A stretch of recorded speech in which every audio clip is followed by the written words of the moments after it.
Hello, Sriram. Good evening. Sachin here. Hi, Sachin. Welcome, please. Actually, my meeting got delayed, so I'm outside. No problem. Absolutely.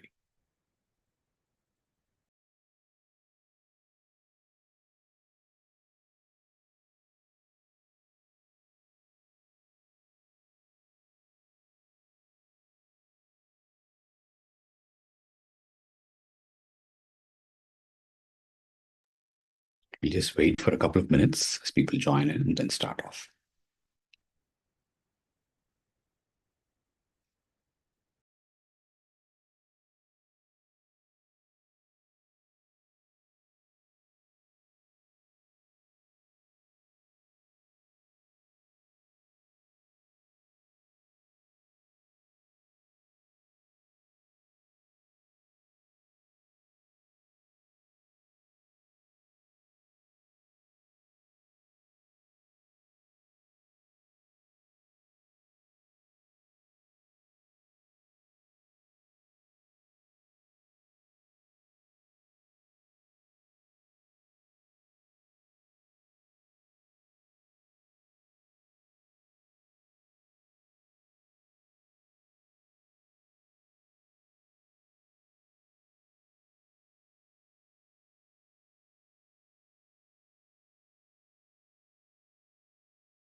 Okay, I think we're a couple of minutes past 6:30. So it's time that we got started. Let people join in as they come in. All right. Aarti, let's start the recording. Recording in progress. Okay, welcome everybody to this special call. And I want to thank my startup TV for being supportive in this journey and broadcasting this in their network. Thank you so much for being part of this program. All right. So for all of you who've come here, and you know that I've been doing this for over a year with different guests and so on. And this year, as I was thinking about the year end, instead of having a guest, I thought, it's probably worth kind of sharing something which people can actually use in a concrete manner. And that's the motivation for me to kind of come up with this session. So this is going to be a session where I'm really hosting it with information from my journey of transformation. And of course, it's going to have a framework and which you can kind of choose to use. And at the end of it, of course, I'm also making an offer for people who want to actually get some help in their transformation journey. I'm happy to help them with that. So that's the broad agenda for today. And so I want to, kind of without wasting too much time, just start with the presentation. People are able to see my presentation. If anybody's able to see, just give me a Yes, Sriram. Okay, done. Thank you so much.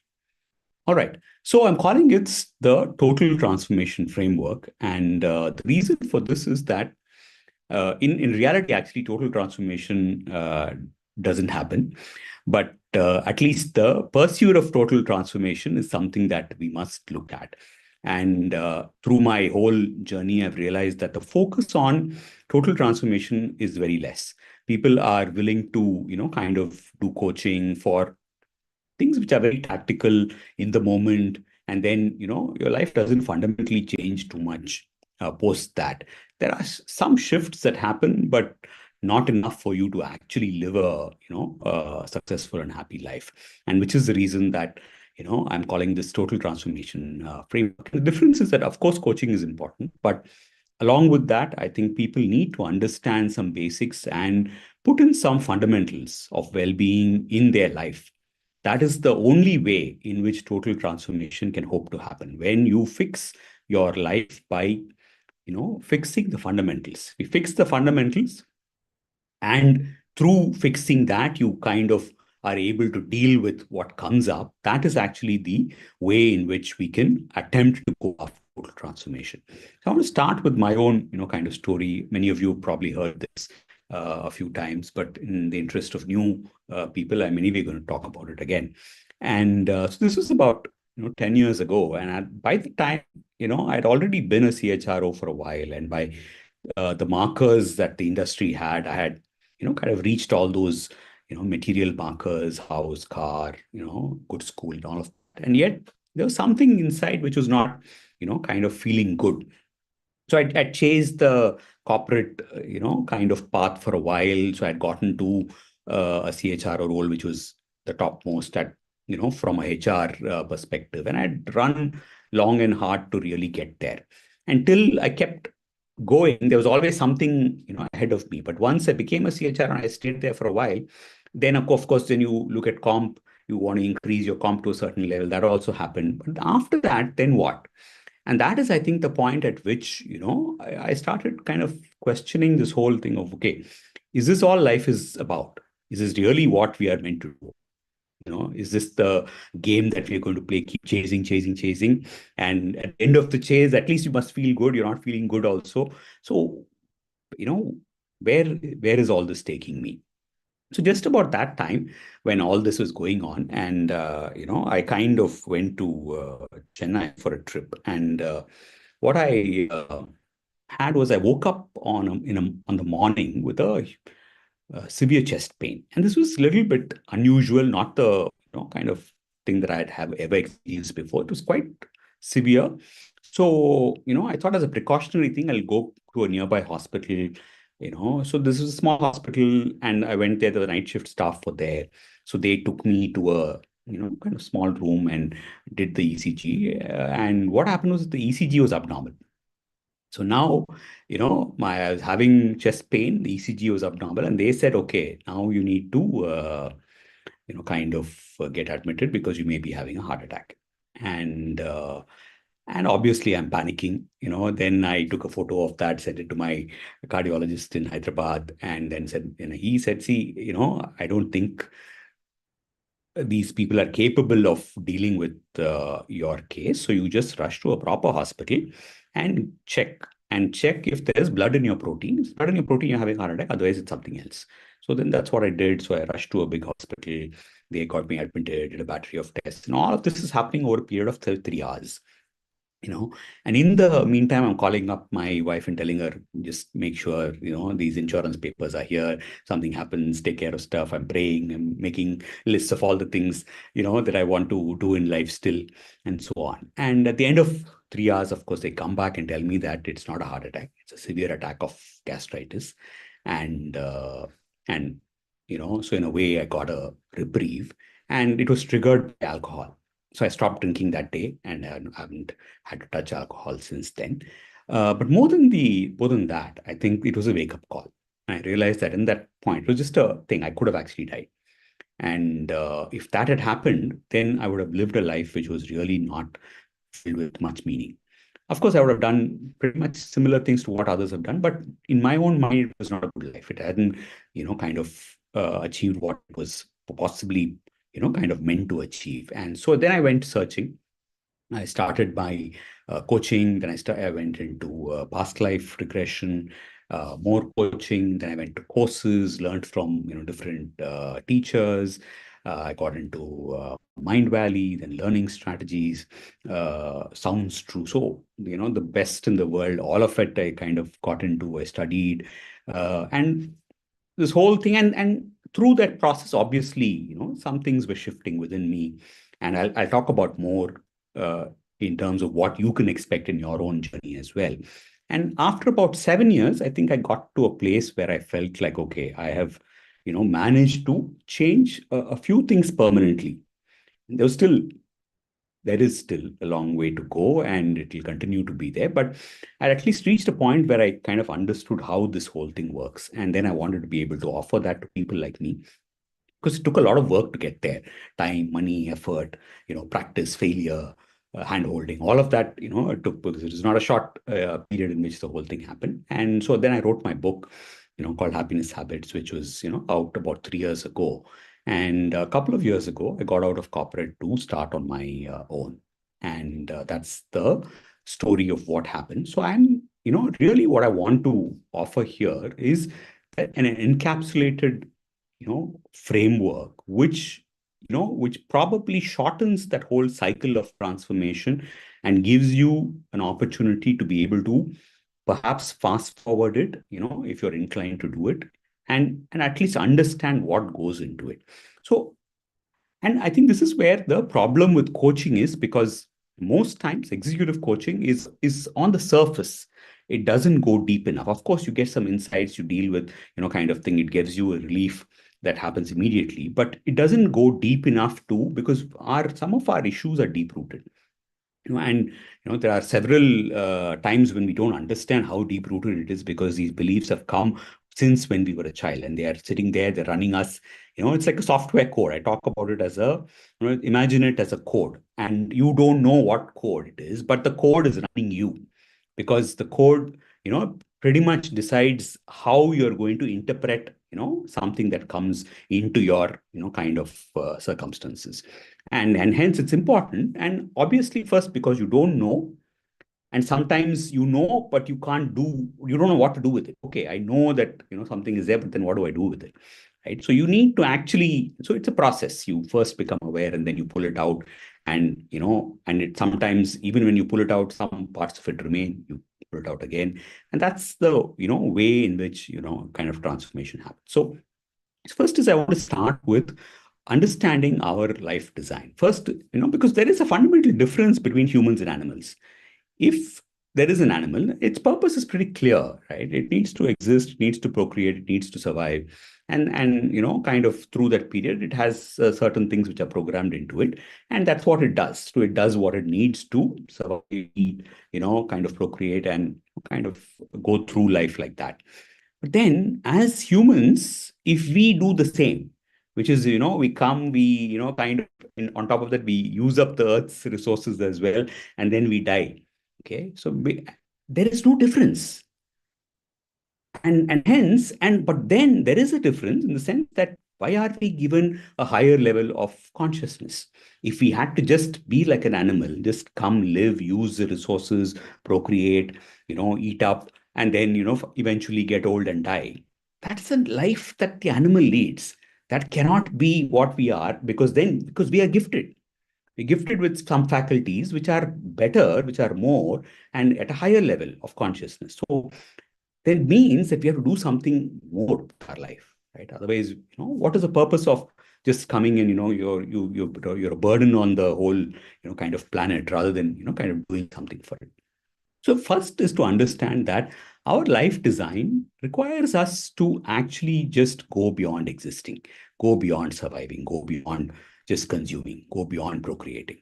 There is something much deeper, and which is why we have human consciousness, and we need to understand and kind of use that consciousness to evolve. So the fundamental purpose of our existence is to learn and grow, and kind of really evolve to the extent where we realize what our potential is. We realize that we are different, that we have a higher capability, and it is our job to actually be able to reach that highest potential. That's really the purpose of life. So a fundamental purpose of life. People keep asking about purpose of life, and we have these models like Ikigai, which talk about a small part of the purpose. But in your life design, you have to understand, actually, there is no there's not a single purpose. You have multiple, kind of purposes at play. Because, if you think of it, right, if somebody's become old and they're not really working, is it to say that they don't have any purpose? No, actually, everybody has a purpose. And purpose is in three levels, actually. First is your spiritual purpose, which is to grow and evolve, become your highest potential, and eventually get enlightened and, kind of go there. So that purpose is an overarching purpose, which never kind of goes away. It's always there from the time you're born to the time you die. The need to evolve, grow, and, become a better human is always going to be a purpose in our lives. So that's the first part of it. The second is the material purpose, which we mostly understand. But even there are two parts to it. One is to actually fulfill our desires. One of our purposes is to actually, whatever we desire, we want to fulfill it and complete it. Complete that cycle of, desiring something and then, finishing it. If you leave it unfulfilled, then it kind of comes back at some point. So in the material purpose, you have two parts. One, fulfill your desires. Second is the part where we understand quite well, and of course, people talk about it, but people don't necessarily find it, is that you actually have some uniqueness. You have a gift. You have something which is a strength. How do you use that strength to create, meaning? How do you use that strength to create, kind of wealth? And also, the extension of that is by while you use it for your own benefit, can you do something more with it? Which is, can you create a lasting impact on society? Can you do something good with it? Can you make a bigger impact with it? So that is your second, which is a material purpose, two parts: fulfill your desire. And then, of course, you also are able to kind of get material success, but through that, realize that there's something beyond that. If you're able to use your material success to do something good in the world, that is what is called as contribution, and that really elevates your state as well. The third purpose is our karmic purpose, which of course is a complicated subject, and sometimes obviously in corporates we can't really talk about that because it's a very Indian kind of system. But it is a system which actually makes sense. And so at any point of time, you're always either accumulating or paying off. You're earning or you're spending. Okay. And that is your karmic purpose. So when something happens which is undesirable, then you know that there is perhaps a reason why that is happening. And that is perhaps to pay off your karmic debt in some ways. So all these things are at play in your life. So you have obviously what is a code which runs you. And then there is a purpose, which the purpose is in these three parts, which are always, at play. And your core job is to fulfill these purposes. Grow, evolve, it fulfills the spiritual purpose. Use your strengths, kind of earn money, do some good. It's a material purpose. In the process also, kind of fulfill your desires. And third, of course, when you encounter trouble, deal with it gracefully. Don't create more negative karma. Deal with it gracefully, understanding that perhaps there is a reason for that to happen and that you need to go through it gracefully. So this is the fundamental. There is, of course, a lot more over here, but I don't want to go too deep into it. But just let's start with, this is our life design. And so in the Indian system, we talk about those four paths, dharma, kama, artha, and moksha, finally. But one key element over here is, obviously dharma is your principle. Live a principled life, live a life with, virtuous life, elevate your, kind of sense of being so that you are living with more virtue. And if you can use the principles of dharma in your pursuit of pleasure and in your pursuit of wealth or meaning, then that's really something which will help you in kind of living your true purpose of life. And eventually, as you grow and evolve, you get into moksha or liberation. Now, on the Western side, of course, there is Maslow's, kind of motivational model where he talks about deficiency needs and growth needs. And this is interesting because in even up to, say 20 years ago, many generations were still in the deficiency needs, and hence our thought process, our belief systems are deeply influenced by deficiency rather than abundance. Whereas now, if you see the newer generations, they've not really had to deal with the deficiency issues that we had to deal with as older, kind of people. And which is why there is a deep disconnect in the way people think. Because, as older generations, we think, oh, they are entitled, they are comfort oriented, they're fickle, they're, not focusing enough and so on. Whereas if you look at this model, perhaps the newer generations are actually starting at a higher level within the Maslow's hierarchy. And hence, their thinking, their, kind of way of which their outlook and their kind of expectations are different because they are starting at a higher level in the pyramid. But eventually, everybody has to get into self-actualization and transcendence. Now, that is obviously going to require transformation, that is going to require change, that is going to require inner work, and hence there's no escaping, those aspects of life. And so in the larger model, if you were to summarize it, you're really looking at, if you look at the right side, there are three things. We want to grow and evolve. We want to express our highest self. Expressing our highest self is actually becoming a good human, the dharma part of it. Become somebody who's principled, who's able to, kind of overcome your, limitations in terms of greed, in terms of lack of forgiveness, and so on, and really elevate yourself and also use your gifts, use your strengths so that you are actually, everybody has some uniqueness. The more you play to your uniqueness, the more, kind of uh, alive you become, the more impact you create, and through that impact, make a difference. That's the second part. The last part is, of course, in that is experience holistic well-being. We are here to live life fully.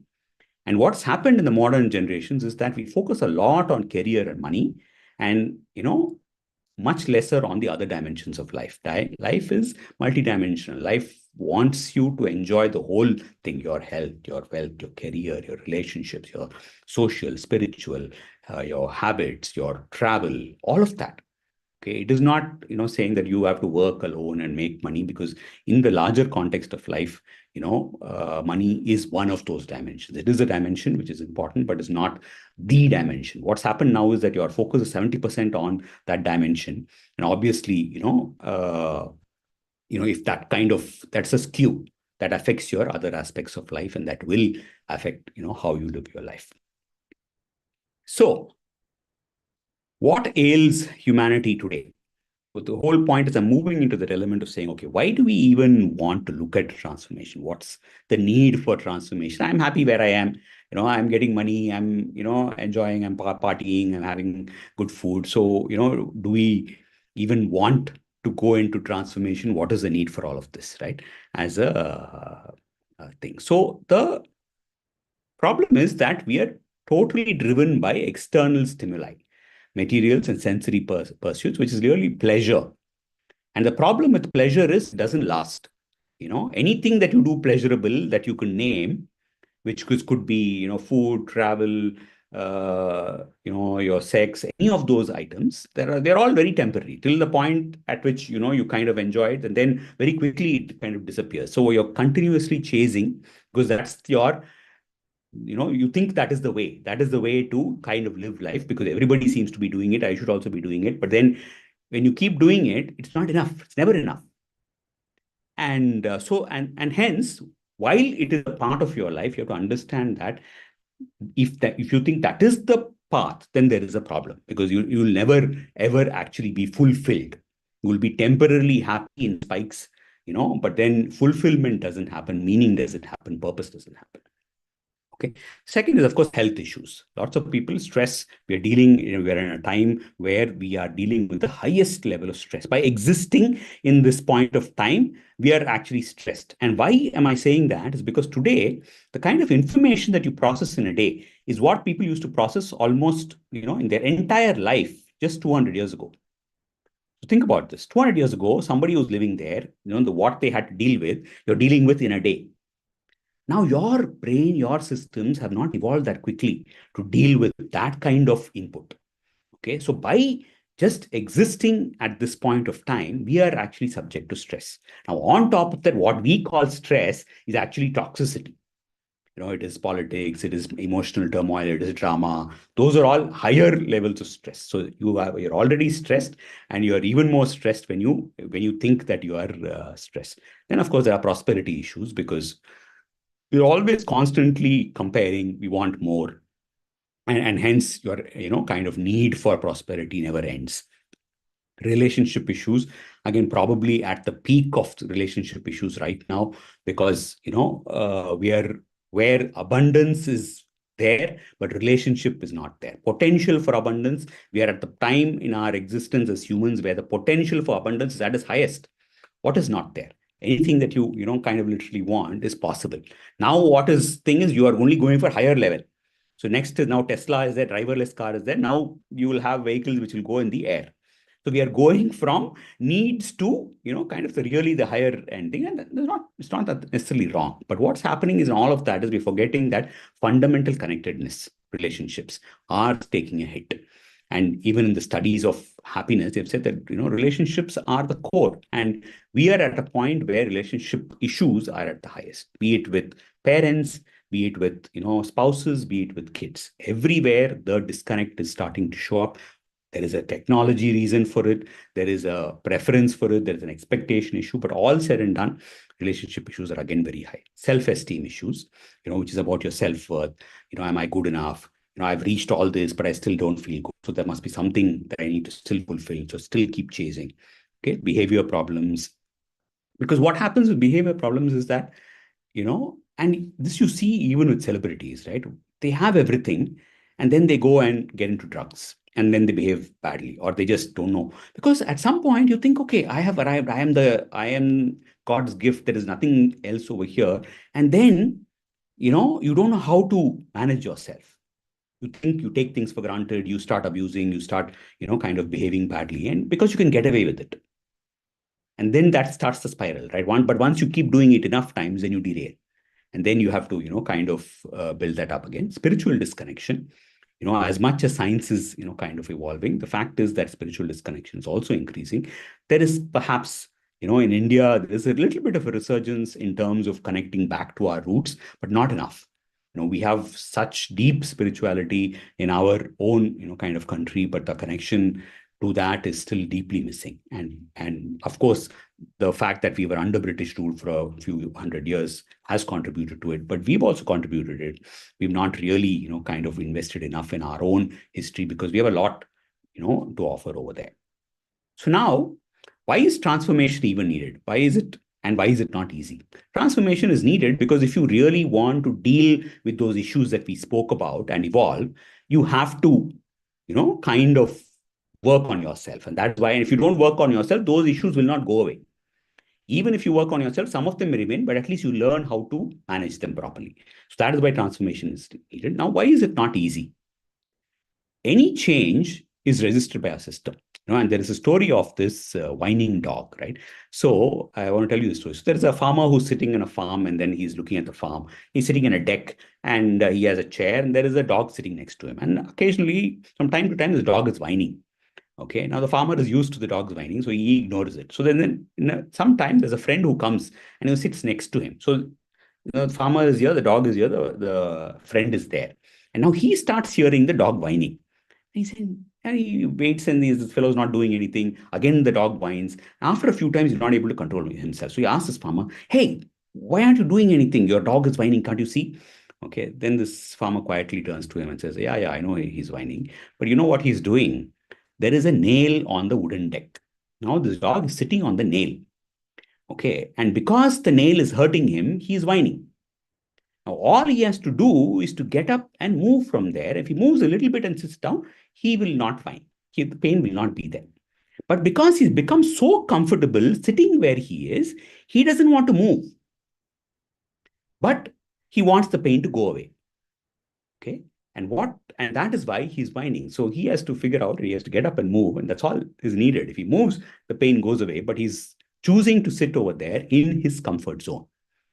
And in a way, many of us operate in life like that. And because even though we may not be happy where we are, because we've gotten so used to it that we just resist change like crazy. And that is why any transformation, because, it's that known devil, kind of example that is used. But actually, that is not true, which is that, any change will have some initial pangs, but then there is something bigger, at the end of that door. So, and which is why, we resist transformation, even though many times we know that something is good for us. We know that we have to leave a toxic relationship. We know we have to get a better job.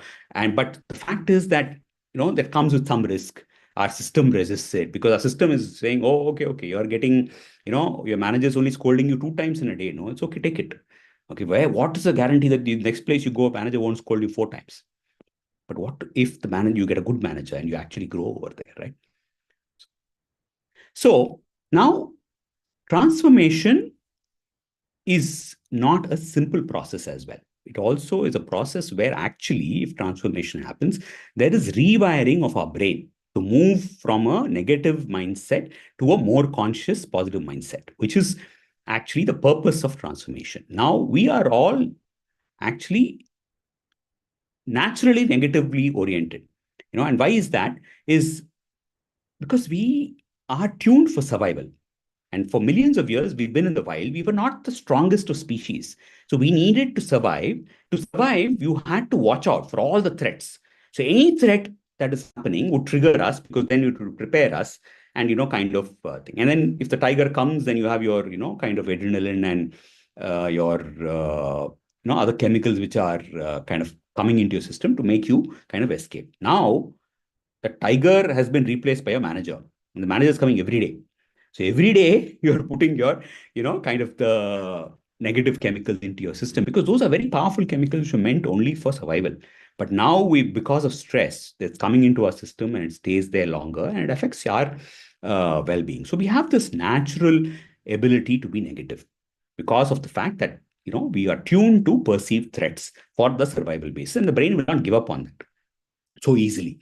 So we have to consciously focus on positive things to actually, to be able to transform ourselves. And when we transform, what happens when you do your gratitude, when you do your meditation, what actually happens is there is a new neural network which gets developed in your brain. So which is that there would be a trigger and there would have been a reaction through a particular network that you would have used. But when you do your meditation, when you do your gratitude, actually there is a newer network which starts developing.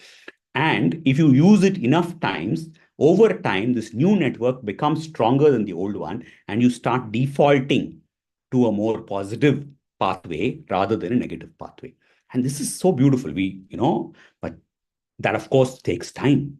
It doesn't happen overnight. So if you've conditioned yourself with negative, kind of thoughts and reactions so many times that if you want to replace it with something positive, it obviously it's going to take some time, it's going to take some effort. So that is the reason that transformation many times is difficult. You need help in kind of doing it. You need your discipline, you need your consistency, and you need to want to actually do it.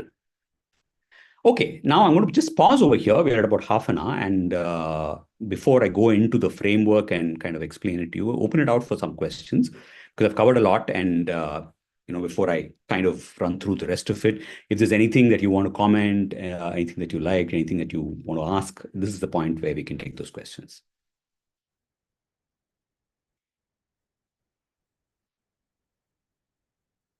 Anybody has anything to say?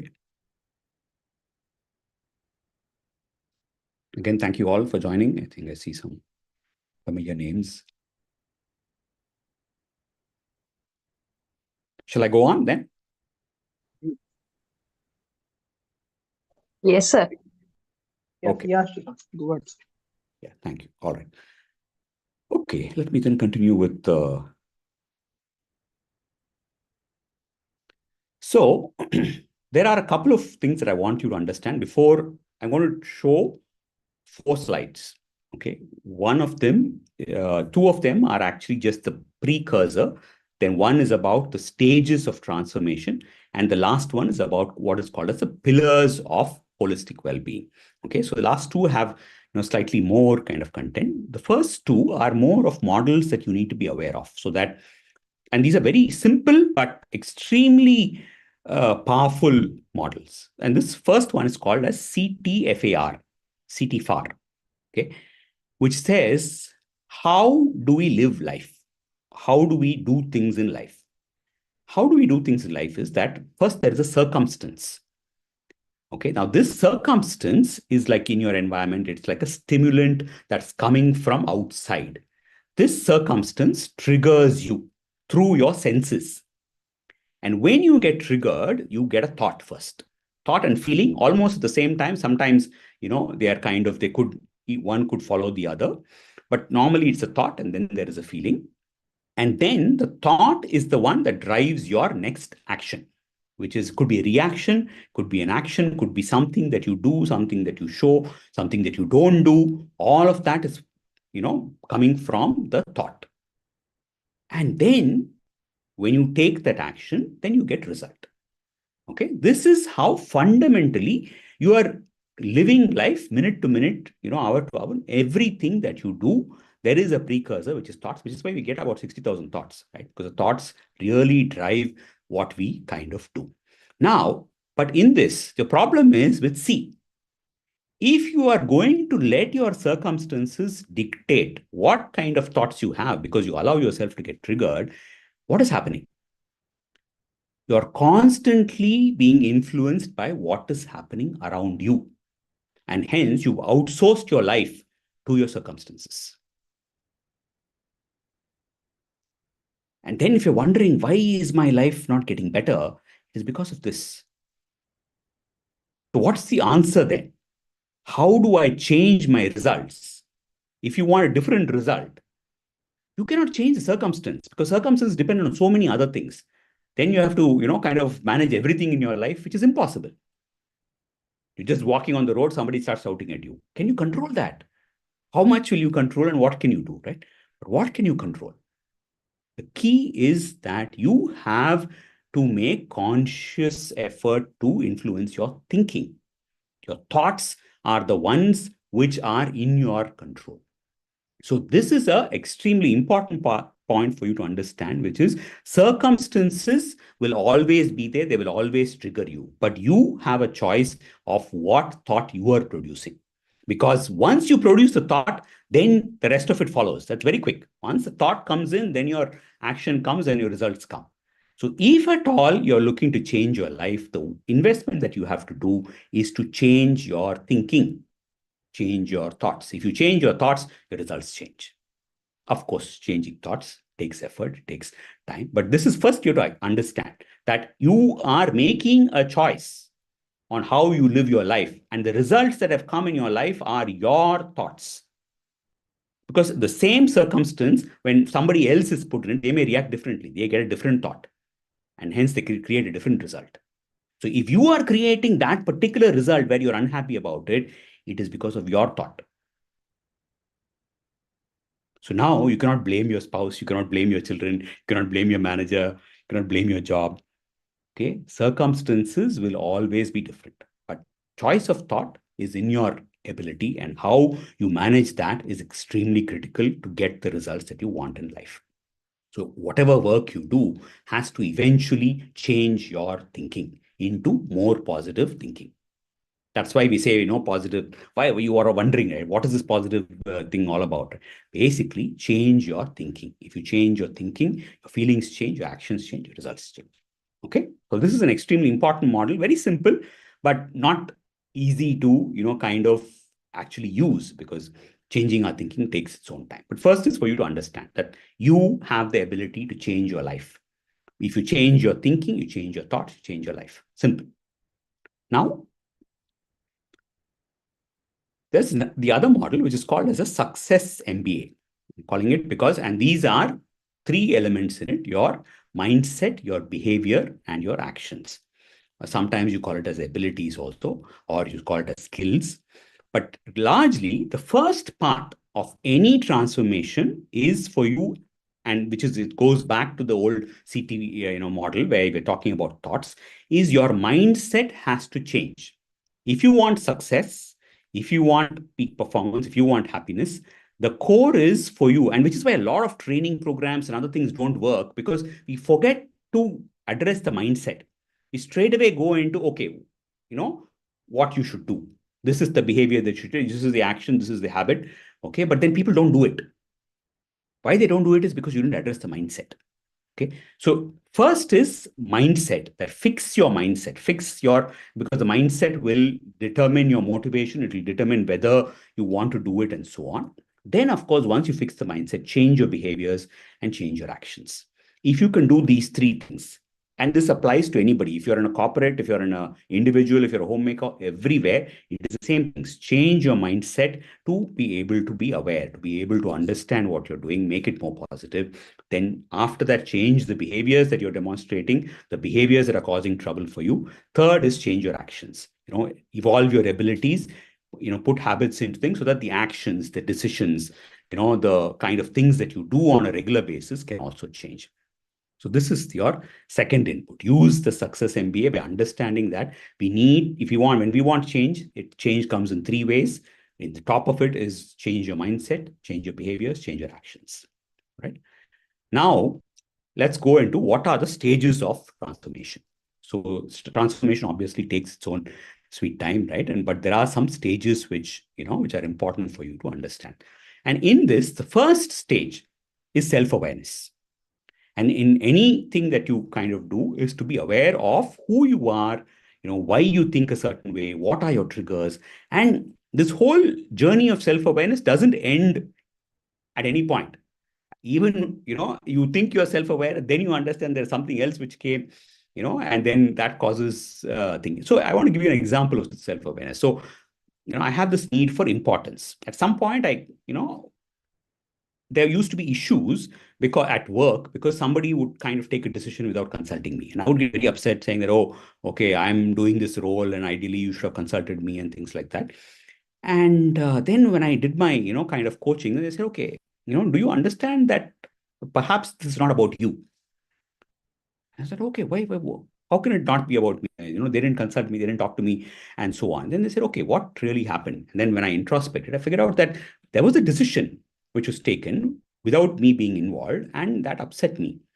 But then when I looked at it from the other person's perspective, the decision couldn't have changed, whether they spoke to me or not, because it was, it had to be done.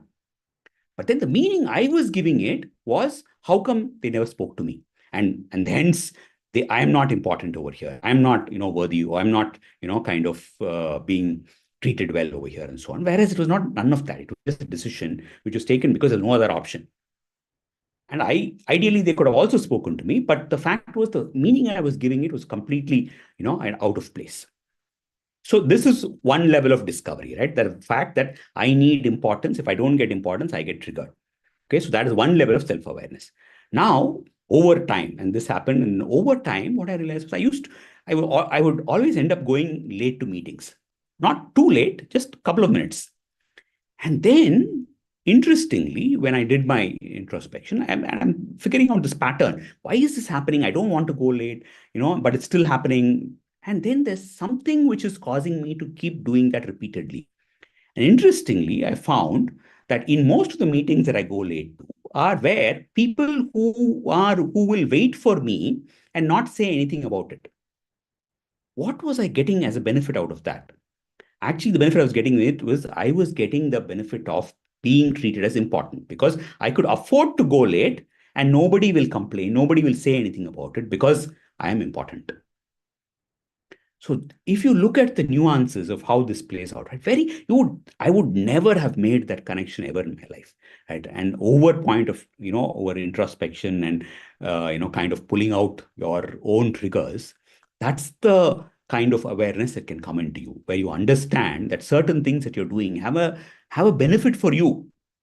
You cannot put the blame on anybody else. You are doing it for a reason. Anything that is a pattern which is not serving you has some benefit for you. You need to understand what that benefit is and change the way you think about it. Because then you change it by saying, hey, I understand I'm doing it for my importance, but then it is causing damage to my reputation. It is causing damage to my value system. It's causing damage to the fact that I'm my integrity, because I don't want others to waste time because of me. Then you're able to reorient yourself and then take some action. So that's the level of self-awareness. So all of us think that we know who we are, but people around us know our triggers. People around us know a lot more about the negative side of us than we can ever, kind of imagine that we know. But the first is that you attempt to become aware. Then once you become aware, then you accept it. In my own case, I accepted it because it's not a nice thing to say, oh, I need importance, so I'm doing this. You don't want to believe that. But the fact is that it's true. And over time, when it gets repeated, when you accept it and you buy into it, then you allow yourself to change. And this is the most difficult part, because there are several layers of our awareness which we, kind of think. Of course, the Johari window talks about it, saying blind spots and things like that. But, your self-awareness is an ongoing game. Even as you, kind of go through the journey of transformation, there'll always be levels of awareness about the fact, oh, I didn't know this about myself. I didn't know that I was doing this. I didn't know I was coming across like this, and so on. The first is self-awareness, for which you need to do the work. You need to look at your patterns. You need to look at your triggers. You need to look at your problem areas and see what is it that you could be doing that's causing that. That's the first, part that you need to look at. Second is, okay, I identified a few things, or I identified many things. Now, what should I do? And there you prioritize. What are the things that are causing the most trouble for me? And that's what you call as the gaps that you want to fill. There, because you can all fill many gaps, or you can fill the easy gaps. But what you want to fill is the gaps that are holding you back the most. And which is where your strategy comes in, saying, okay, I know that from my awareness that certain things are not working well. Okay, it could be a relationship problem, or it could be a procrastination issue. It could be an issue of not taking enough action, so on. So what is the gap that I want to deal with now? And hence, for that gap, what is it that I can do about it? Which is the third step, which is the action of how can I bridge this gap?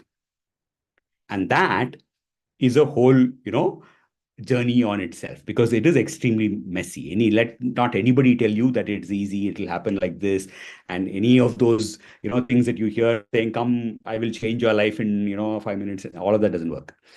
It's messy. You need to change through insight. You will go through pain. You need coaching. You need to learn. You need to practice. You will fail, pick up, and you keep kind of going. But over time you will change. And then your markers for change are that you start feeling better. You start reacting better. You start kind of wondering how, okay, I would have typically gotten pissed off about something, but now I'm being able to have a slightly better reaction to it. That is when you know that your actions are actually working, and it will happen. It happens, for sure. It's kind of something that you can deal with. The last, of course, is then it is the result. And this is the cycle which keeps repeating, not necessarily linearly. Sometimes you'll also go into awareness at certain points of time, and then, you'll take action and so on. So it's a cycle, and the result is that there's always a better version of you which is there. So it is never a point where, okay, you kind of got there and then it ended. It's like an onion peel. Transformation happens in layers. You take out one peel, and then for some time, and this used to happen to me. At some point, I was like, when I've done all these work in I think the first few years, I said, oh, okay, I've reached, I can deal with anything in life.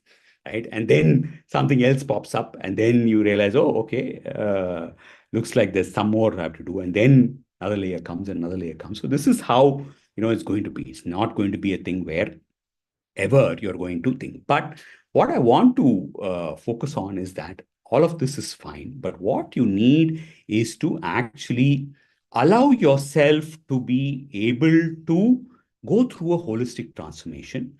And you set yourself up for it. You set yourself up for it by fixing your day. What you have in your life today is your day. And which is the frame that I've taken for my 12 pillars of holistic transformation, saying, fix your day. How do you fix your day? First is optimizing sleep. Okay. Sleep is extremely important. If you can optimize sleep, that is the first part of it. Second is your hydration and diet. The most important thing that we need is water, especially when you get up, your body is sweating. Even, if it's winter, because there is, you have so many pores, the thing that you need the most is water. How are you kind of increasing your hydration? And then, of course, do you have the right diet that follows through during your day? Gratitude. Gratitude is your way to transform your negative thought process.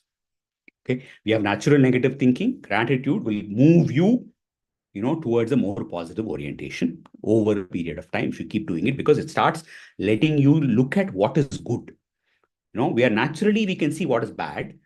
What gratitude does is it makes you start looking at what is good.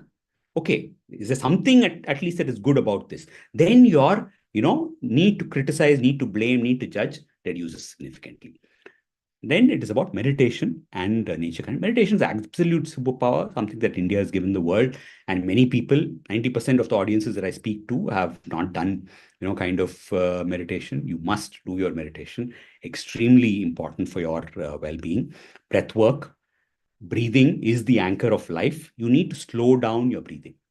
The slower you breathe, the better is the quality of your life, the longer you live. And there is evidence in nature. Your turtle breathes, once in 2 minutes, lives 200 plus years minimum. Your dog breathes much faster and lives for about 13, 14 years, right? So the faster you breathe, the faster you die. And if you are stressed, you will breathe faster. So slow down your breathing. And then, of course, there are a lot more things that you can do with your breathing. And if you're able to do that, that becomes another huge anchor for you to kind of for your well-being. Then there is visualization and affirmation. And all of these things are rooted in science. These are just not, okay, in the book Secret spoke about visualization. It didn't work for me. There's a reason that it didn't work for you. Okay. As a technique, it is rooted in science because there is a system called RAS which gets triggered with visualization, and it is the RAS which helps you actually, kind of manifest what is, what you want. So there is science to kind of prove that some of these things actually work. Movement and exercise, yoga, exercise, games, anything, any kind of movement without, we are, as humans, for 90% of our existence, we were moving. And hence, it's only the last 100 to 200 years that our movement has reduced so drastically. And because it is drastically reduced, it is obviously affecting, our the well-being in terms of our organs and things like that. Your system needs movement. Simple as that. Relationships, we already spoke about it. Deepening relationship is key to your, kind of transformation. So I'm taking it through the course of your day. So you start your day, sleep, hydration, diet, gratitude, meditation, breathwork, visualization, all of them may be in your morning routine. Then you, kind of start dealing with people. That is when your relationship comes in. And then after that, you move into what you would call as work. So there is this love, work, energy. There's energy, there is work, and there is love. Okay, so all these things, if you do, your energy kind of builds up. Then through your relationships, you increase the element of love in your life. And then you move into work, which is about your purpose, meaning, contribution. And as you do your work, you're going to get triggered. How do you deal with your emotional drama? Reduce that, become more mindful, become more focused, and then end your day with what is a pre-sleep routine, where that is again a powerful time for you to be able to rewire your subconscious mind. If you're able to do it, that kind of takes care of this. Now, this whole thing, and in your journey of transformation, the fact is that two things you need. One is immediate relief, because when you need some, kind of antidote for your immediate problem, which is why you would, kind of look for transformation, look for help, look for change and all that, because there is a thing that you want to do right now. But along with that, and most of the existing coaching interventions are dealing with this. What is your problem? Let us help you go deeper, understand that problem, take some action, and then you get relief. And then the coaching ends, and then you are kind of saying, "Oh, okay, good. I'm done with." But then there's another problem that will come. There's another issue that will come later. Then, so every time you can't keep coming back, right? So then you give up and say, "Okay, I'll try and deal with it on my own." But what you actually need is two sides, which is as you fix your immediate problems, you also fix your life. These are the 12 pillars. If you do, it can fundamentally fix your life for transformation. Because if you do these, and it will take its own, kind of time, but at least if you learn how to manage them on a day-to-day basis, you are setting yourself up for a transformed life. And that is the key, because fundamentally, you want to be able to not, just deal with immediate problems. You want a more permanent, more, genuine fix to the troubles that you're having. And that happens when you are dealing with the 12 pillars of holistic transformation. And this is something which, is not being really dealt with from a coaching standpoint. And the inspiration for me also is to, kind of launch a program around this, is coming from the fact that in the Indian system, of your gurukuls, not for the kids, even for people who are, kind of working with Ping, the gurus would actually not just coach you. They would not just teach you. They would not just, kind of give you some instructions, right? But actually, they understand you and handhold you through a process of transformation and change. That is their job. And today, now, if you don't fix your life, how can you holistically transform? So you need something where you can actually learn. So you need to learn and you need to fix your trouble. When you can do both, then you are actually in a position to be able to kind of transform your life more holistically. And that's really part of what I want to kind of end with. So I'm launching my 3-month intensive program, which is a weekly one-on-one. It'll have both components of teaching and coaching with assessment resources and regular support. And the result, of course, is that I'm guaranteeing that there will be transformation if people are kind of doing the work that we are meant to do at that period of time. And once that happens, you're really set for life. You can deal with many issues that come later because you fix the fundamental. Your focus is along with my immediate, I'm also fixing my fundamental. When I do both, then I'm actually in a position, and it requires work. I'm not looking to work with too many people. I want to work with, maybe 4 or 5 people, because it is intense work, and only those kind of people will actually benefit from this program. So at about 12 sessions, without GST, it works out to about 10K, which is extremely reasonable given, the value that they will actually get out of this program. And of course, if somebody's interested, you can reach out to me. My contacts will be available on the chat, or it's available here. And lastly, I want to leave you with some free resources, whether kind of opt for the coaching or not. The critical thing is for you to understand and work on your own transformation. And this is you can take a snapshot of this. This is a link to my, kind of membership site, which actually comes with the book. And this site has a lot more details in terms of both the teachings as well as materials that can support you in your transformation. And these are, kind of, these are not available on the website. This is only for, kind of people who are serious and who kind of go through the membership site. All right, on that note, I'm going to stop. And I'm happy that most of you are still around. That's a good sign, because people tend to drop off if it's too boring. So thank you all for being here. I'm going to just open this up for questions. Any questions that you may have on anything on my journey, on the framework, or on the coaching, any of these, I'm happy to take those questions. Great session as always. And I've seen your life through whatever you mentioned so far. So I can kind of stand witness to what you said in terms of your own transformation, right? Thank you. I somehow felt that, like step 1 to 5 is what you do at a personal level, mornings. 6 to 8 is where you do it with people and circumstances. And then 9 and 11 is where you kind of, work related or it's a combination of many external environments. And then 12, you go back into being ready for the next set of kind of transformation the next day. Yeah. So I'm kind of, very keyed into what you have said, and wishing you and the program a great grand success. Thank you. I appreciate it. Appreciate your own kind of thing. I know the work that you're doing as well, and please keep it up.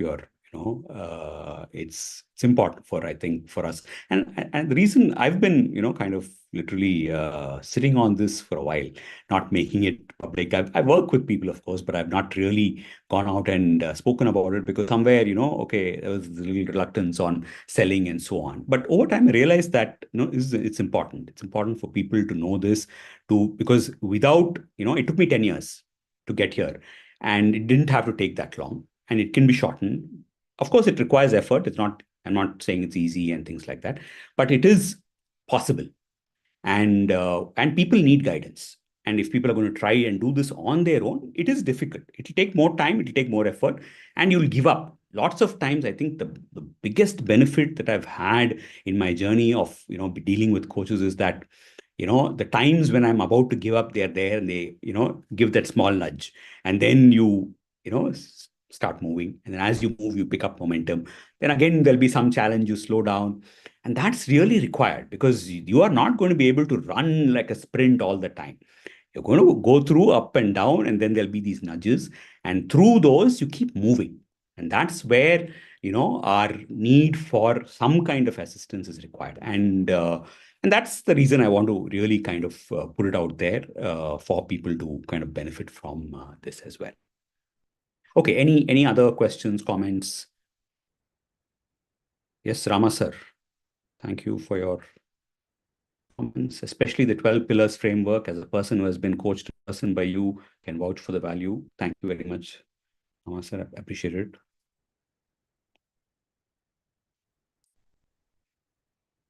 Anything else that people want to talk about? We have a couple of minutes before we close.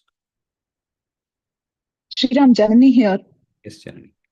Nice model, and yeah, I mean, I've had the opportunity to be interacting with you regularly. My question is on the foundational elements. Since it's very personal in nature, what is the support you would provide for the coachee to ensure they are able to integrate as part of their lifestyle? So the first part of that is to figure out what is needed most.